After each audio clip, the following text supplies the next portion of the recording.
First of all, Pakistan is not following Islam. Are you joking? I'm saying not Pakistan, we have 90% Muslim. Muslim means follow Islam. But Muslim, what Muslim? What Muslim? I remember 15 years ago, it's not today and I heard it's worse. 15 years ago I remember going to a wedding in Pakistan. A wedding where men and women were mixing freely. Where the bride was dancing on the stage with all the male members of the family dancing on the stage. I am sure somewhere around, we probably hidden in a corner then, but I hear now it's open, drinking alcohol. What Muslim are we talking about? This was 15 years ago. Now I hear it's even worse. Oh yes, they're Islam. When the bride and the groom are walking to the car, they're holding the Quran over their head for blessing. That Islam? That's not Islam. What Islam is that? That's exactly the thing I'm talking about. That's why Muslims are in such a mess. Because of this nonsense, this hypocrisy, actually they are insulting the Quran by doing that. Amongst all of this haram, they think that the Quran holding it over their head is going to bless them because they're holding it. What is that? Where did they get this from? So I don't know what we're talking about. In fact, this is the problem. You see, the Muslim world itself is so far from Islam. So many you find here in India. Well, I know it's not a Muslim country, but there are lots of Muslims here.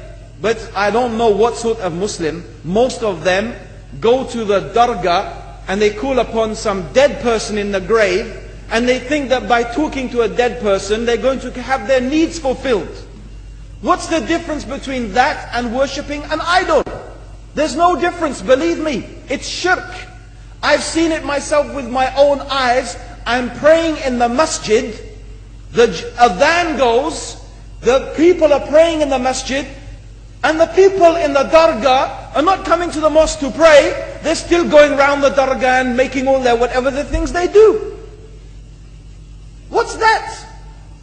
That's not Islam. You go to many countries. You find Pakistan, you want to see Islam in Pakistan. You know, in England, in every street corner we have a pub. You know what's a pub? You know what's a pub? Like a bar, you know, a place where you sit and drink alcohol. Yeah? Yes? In Pakistan, believe me, they have something worse than that. Yes, worse. On every street they have a picture of a palm.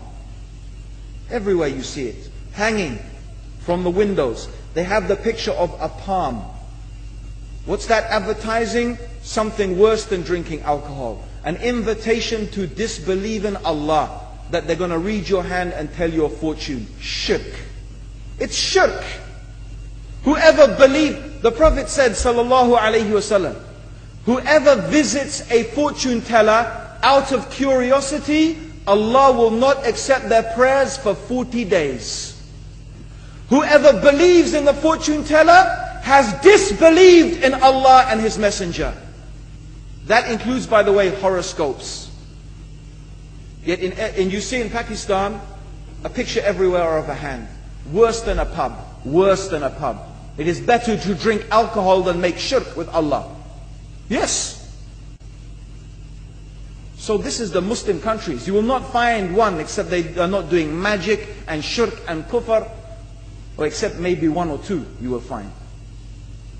So this is the state of the Muslims. So no wonder we're in the confusion and the chaos. So these are not good examples.